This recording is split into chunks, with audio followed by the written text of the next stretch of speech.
What's up, everybody? This is Casio representing for Planet EJOBN. Before we get into it, I want you guys to go ahead and smack that subscribe button, hit that bell for notifications so that you can know each time we drop new content. So it's July 2018. I really kind of just wanted to sit and have a nerd talk with you all about the things that happened in June and the releases, and I'll try to have a nerd talk with you guys every month. Let me know in the comment section below your thoughts on this content and if you'd like to see more nerd talk like this. So a lot of things happened in June. E3 was a big thing for June 2018. Ghost of Tsushima is probably one of the best game trailers I've ever seen. The gameplay, it looks so vivid and so colorful and so fluid. It looks like it takes place back in feudal Japan. If you haven't seen the Ghost of Tsushima gameplay trailer, I definitely recommend that you go over to YouTube and check it out. Ghost of Tsushima is one of the best introductions of a new game I've seen in a very long time. So we have another game from Hideo Kojima, Death Stranding.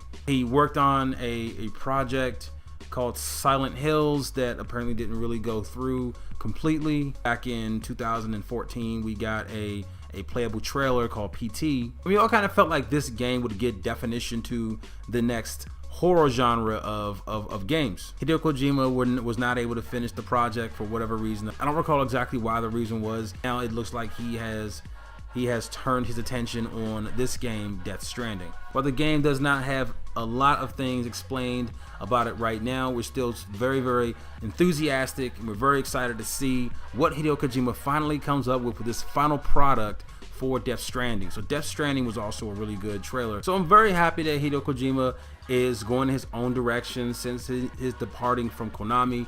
I'm very excited about Death Stranding. My question is, will Hideo Kojima or Konami ever bring Snatcher to this generation? If you haven't played Snatcher, Snatcher is a game that's on PC, it's on Sega CD. It's a game, early game by Hideo Kojima, made in 1994. It's one of the best stories I've gotten a chance to play through. Final Fantasy VII being one of my favorite games of all time. Snatcher being my favorite game of all time. Metal Gear Solid Part 1 being another one of my favorite games of all time. These are all really great stories.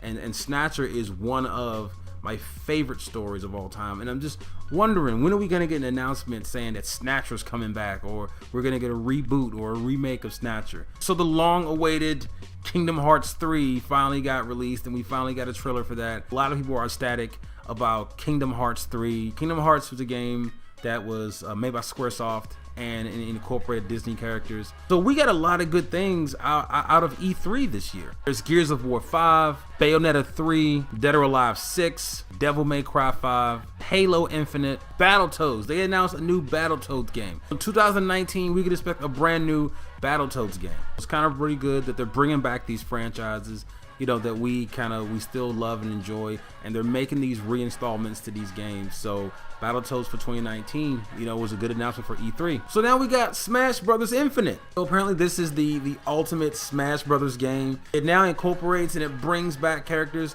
that we've only seen maybe in one game, like Wolf, Pichu. The Ice Climbers are back. They brought back Snake. I don't think there's any brand new characters to the game. I think that they actually simply brought back all the characters that were in every Smash Brothers game. Kind of felt like they gave us a lot of Smash Brothers and not really much of anything else. But if you want to hear more about that, make sure you check on the Game Hers video right here on this channel. I got introduced to a game called Overcooked a little while ago. I think last year. The game is actually insanely fun. It's a lot of fun. It's a 4-player co-op game where you basically get orders and you have to cook them and get them, you know, out to the customers by a certain time. You get points for how fast you do it. It's a lot of fun. Overcooked 2 is now announced. I think it's on the PlayStation Network for probably about maybe $12 or $13. It's a really fun game. Last of Us 2. We got a trailer for Last of Us 2. Joel is no longer the main protagonist. It was an excellent trailer. The gameplay looks very interactive and it looks absolutely phenomenal. So the E3 announcing Last of Us 2, finally we get a sequel to Last of Us 2. Such a great game, and we finally get a sequel to it. So there's a lot more to cover from the E3 experience. Make sure you check out the Game Hers videos, Nintendo E3 2018, Sony E3, and Microsoft E3. But no real word on Final Fantasy VII Remake. We've been waiting so long. E3 2015, and we got that that trailer for Final Fantasy Remake, and everyone just goes absolutely crazy. You know, me included. Nothing else from it. Haven't heard anything else from it. So I would love for an E3 to happen and we actually get some gameplay, the first 10 minutes of Final Fantasy VII Remix. E3 was great, it was phenomenal. If you want to hear more about E3, make sure you check out the videos from Video Game Her covering each company's experience. Nintendo, Sony, and Microsoft. So we got Luke Cage. Luke Cage got released. Season 2 Luke Cage was on Netflix. I personally was not able to finish Luke Cage the entire season, so I can't give you a full synopsis on it. A lot of the staff here at EJOBN kind of felt like that this series was a little bit lukewarm,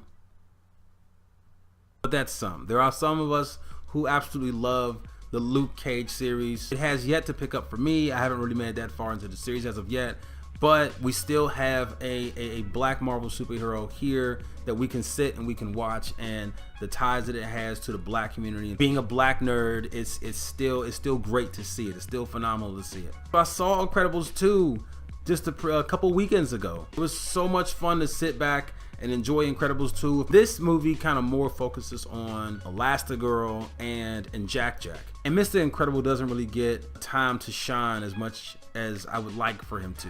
Dash just seems like underused character. The movie was about Elastigirl, Jack Jack, and Violet. But I mean, it's a great movie. I can't really tell you if it's better than part 1 or you know, if it's worse or whatever. It definitely introduces more characters. Incredibles 2 introduces more characters into the universe. I always like a lot of characters. I always love more characters. You know, the first movie gives us introduction to these characters. The second movie gives us more characters, and we get to see them interact with all these characters. The only issue that I kind of have with it is that, in my opinion, I felt like they made the villain obvious. It was very obvious to me who the villain was. They try to make it mysterious, like you had to figure out who the villain is, and I knew very early on who the villain was. To me it was obvious. If you haven't seen it yet, please by all means watch it. It is worth the admission. So it's also been announced that Jared Leto is playing Morbius. So I know a lot of people didn't really like Jared Leto in his rendition of the Joker. I'm actually very happy to see Morbius in his universe, because that could give way to Blade. In the Fox Kids Spider-Man show, when Morbius showed up, Blade shows up and is tracking down Morbius because he is a living vampire. I think that maybe we do need another Blade movie, or maybe we need to see another rendition of Blade. We saw Blade as Wesley Snipes in the first 3 Blade movies. Part 1 was the best. And then we saw Blade again later on being played by Sticky Fingers from Onyx. A lot of us really didn't enjoy the Sticky Fingers rendition of Blade. And maybe this will spin off another Blade movie. Who knows? So Quentin Tarantino is directing a film right now, Once Upon a Time in Hollywood. For all you movie nerds out there, Quentin Tarantino, one of my favorite directors, he is directing a film with one of my favorite actors of all time, Leonardo DiCaprio, Brad Pitt, Margot Robbie, Al Pacino, Burt Reynolds, Dakota Fanning, Kurt Russell, a lot of big name actors who are gonna be portraying the Hollywood scene back in the 1970s in this film. I'm really excited and really happy to see Quentin Tarantino directing another film and to see all these talented actors all at the same time. But the last thing I'm going to touch on today is the comic that's going to be released this week about Batman and the Catwoman, Selena Kyle and Bruce Wayne finally getting married. This is a long time coming. So I've never actually considered Selena Kyle and Bruce Wayne being husband and wife. I'm only used to them playing cat and mouse. Did you get it? Cat and mouse? Because a bat is a mouse with wings, and Catwoman represents a cat. Cat and mouse. Okay. Anyway, so over here at EJOBN, we're all really excited. We're all anticipating what's going to happen in this comic. So that's all the time I have for today. A lot of things happened in June. I know I wasn't able to cover everything. If there is something I missed, please let me know in the comment section below. Let's have a discussion about it. Let me know how you felt about E3, Luke Cage, Incredibles 2, Jared Leto as Morbius, and Bruce Wayne and Selena Kyle finally tying the knot. Thank you all for listening. Thank you all for tuning in. If you like this video, please make sure to share it with your friends. We really appreciate it. Thank you all for watching, and we'll see you next time.